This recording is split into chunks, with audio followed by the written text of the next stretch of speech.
Welcome. My name is Trementic, and today MetaZoo released a ton of information today on the Discord in regards to the upcoming Towers format, specifically the water tower that's going to be at the Frogman Festival in Loveland, Ohio this March. So what we're going to do is we're going to go over each of the Discord announcements. We're going to break them down and make sure everyone is on the same page for this new format. So let's jump right into it. So the first one they actually released today was at 10:20 a.m. and it states, for each tower, in order to participate, your spellbook must consist of at least 60% of that tower's aura, not including Terra or aura pages. The 60% does and can include dual aura pages. The first tower's aura is water.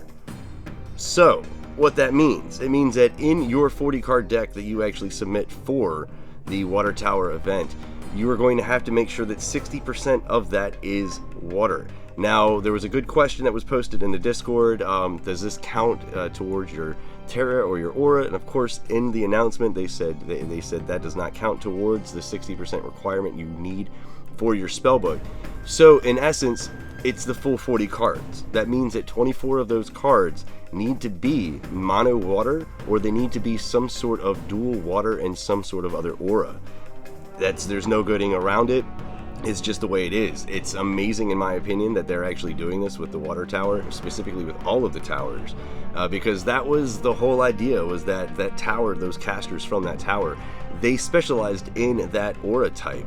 And it's really interesting because I've actually been looking at these tower events as from a lore perspective as almost kind of like entrance exams, if you will, into those towers. So it's really interesting that 60% of the deck has to be of that aura type. Now, the next thing I want to talk about is how to qualify for the water tower event. And this is something that I know upset a bunch of people, but in my eyes, I honestly think it's brilliant, and I'll get into that here in just a bit. But to read the announcement, it says, sign up for the first tower event of the water tower. Will occur at 12 p.m. Eastern Standard Time, January 28th. It will be capped at 128 players. You must have attended a sanctioned MetaZoo event at an LGS within the period of December 27th, 2022 and January 27th, 2023 in order to qualify. Reminder that registering isn't sufficient, you must play to completion. So what does this mean? It means that in order to compete at this tower event in Loveland, Ohio, you have to have gone to a sanctioned MetaZoo event at a physical LGS store. Now, just so you're aware, casual and competitive events can be sanctioned. You need a minimum of 4 casters present and an MZO. That's all you need. You need 4 people playing, somebody to judge it, and an actual physical venue. I know there's been a lot of people upset because there are some bigger tournaments. Specifically, we have one at Super Galactic coming up on the 28th. And they were like, well, can these tournaments actually be pushed to be included in the water event qualifications? MetaZoo never really responded, but I kind of get, honestly, why they are basically being like, no. Now, I know this is going to upset a lot of people when I say this, but in my eyes, I think it's brilliant what MetaZoo did.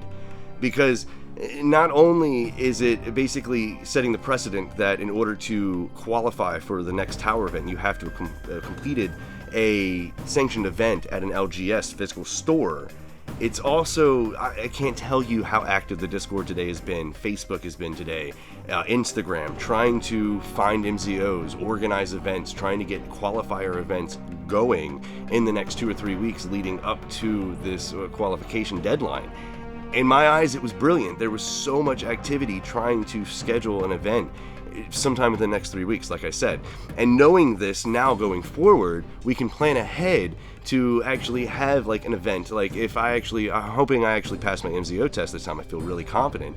If we do, I plan on trying to actually hold a qualifying event maybe at my LGS store every month, so anybody that's in the area can actually qualify for all of the rest of the tower events throughout the year. If you're having a hard time finding an actual sanctioned event, I encourage you, reach out to your LGSs, use the MetaZoo Play Network, use the store locator, reach out on the Discord. There's tons of great Facebook pages. MetaZoo Island is a good one. Trading Card Vault is another MetaZoo Playground. There's tons of great resources. This community is amazing. If you need to find a sanctioned event, just reach out and ask. I can't believe, like I said, I can't tell you how many people I saw today trying to help find other people's sanctioned events, or trying to find somebody that was that could be an MZO for their event at their store. So use the community. That's what the community is there.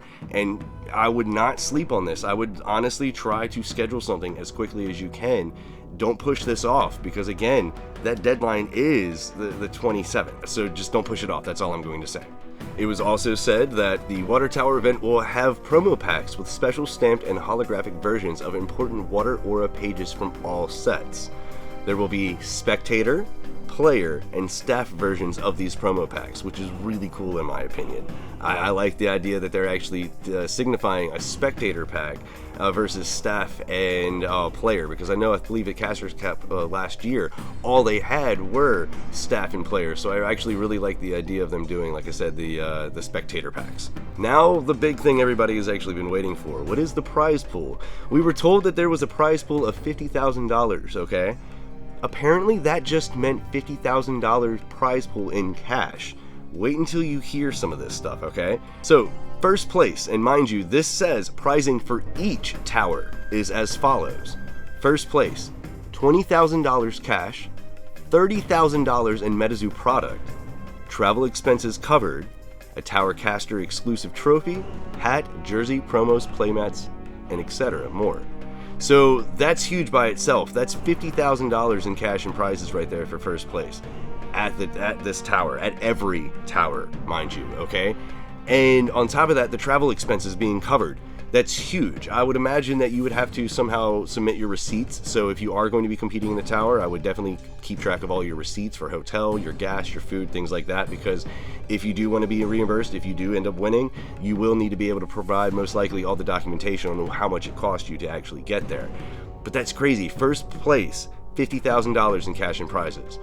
Going on to second place, $10,000 cash, $15,000 in MetaZoo product, travel expenses covered as well, a second place exclusive trophy, hat, jersey, promo, playmats, etc. So not only with first place, but with second place as well, they're covering your travel expenses, and you're walking away with $25,000 in cash and prizes. That's crazy. And if you're trying to keep a little bit of a tally of how much, I'll tell you at the end how much all of this actually is going to cost. Now third place, $5,000 cash, $10,000 in MetaZoo product, and travel expenses covered as well. Third place exclusive trophy, hat, jersey, promo, playmat, etc. So first, second, third, boom. Travel expenses covered. Like I said, make sure to save your receipts, like for everything, food, gas, everything. But that's huge. But just going off the first three right there, that's very impressive. And again, this is every tower event. This isn't just the water tower, the first one that's happening. This is every tower, first, second, and third will get these prizes. Now, fourth through eighth place gets $1,000 cash, $2,000 in MetaZoo product, a Top Cut exclusive hat, jersey, promo, playmats, etc. And it also says that the merch that fourth through eighth get, the Tower Caster, first place, second place, and third place get that as well too. Now, it continues through 9th through 32nd, the top 32. They get $500 cash, $500 in MetaZoo product, a top 32 exclusive hat, jersey, promo, playmats, etc. And same thing with the top 32 exclusive merch actually going to the Tower Caster, second place, third place, and the Top Cut. Now, if you did that math and totaled all of that up, that means that each tower is going to have over $150,000 in cash and prizes. That is way more than we actually anticipated, that we actually thought it was going to be per tower. Because remember, we were told $50,000 in cash and prizes. Originally, back last year, they were saying that it would be probably somewhere between $75,000 and $100,000.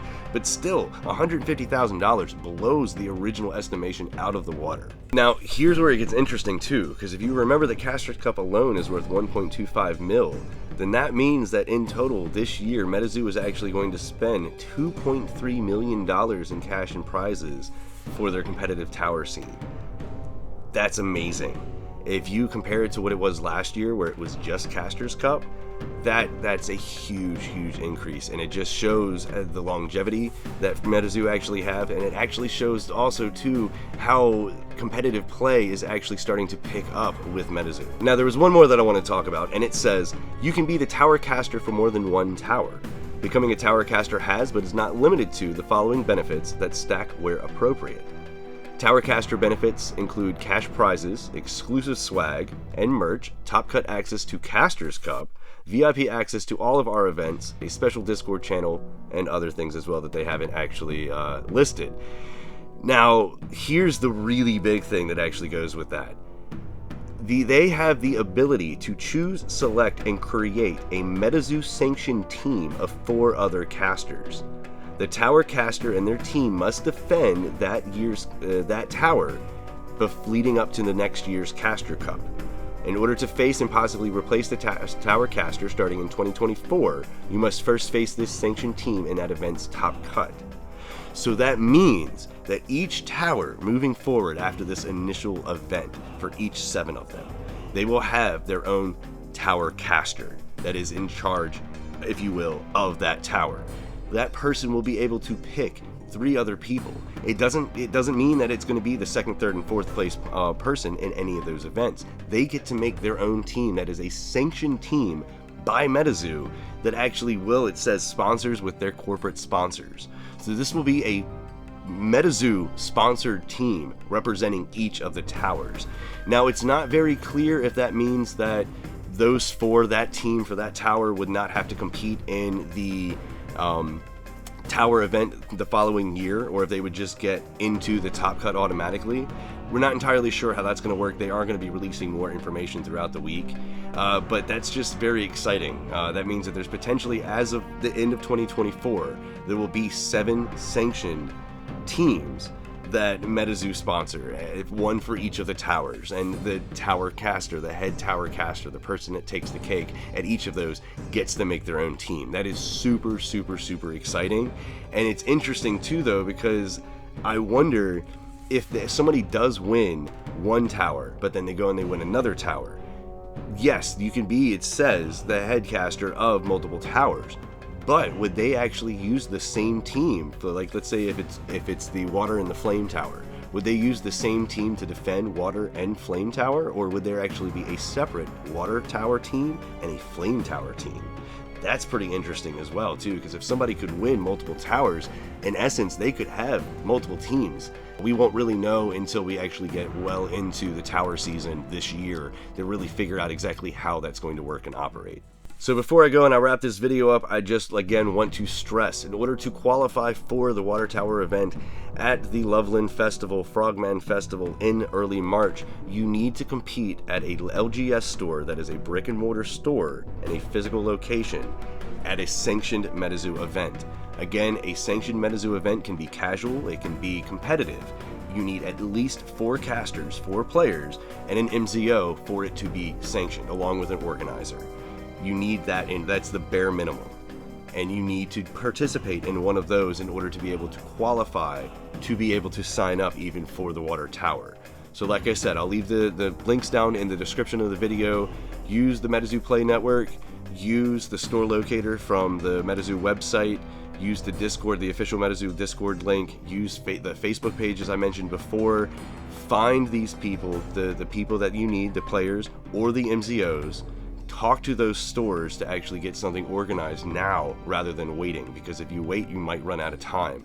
And trust me, I really think that this tower specifically, with it being the first tower and the first tower event ever, I think this one's going to fill up pretty quickly. I think like I said, I already saw a lot of pop-up events starting to populate either through the Discord or on the MPN.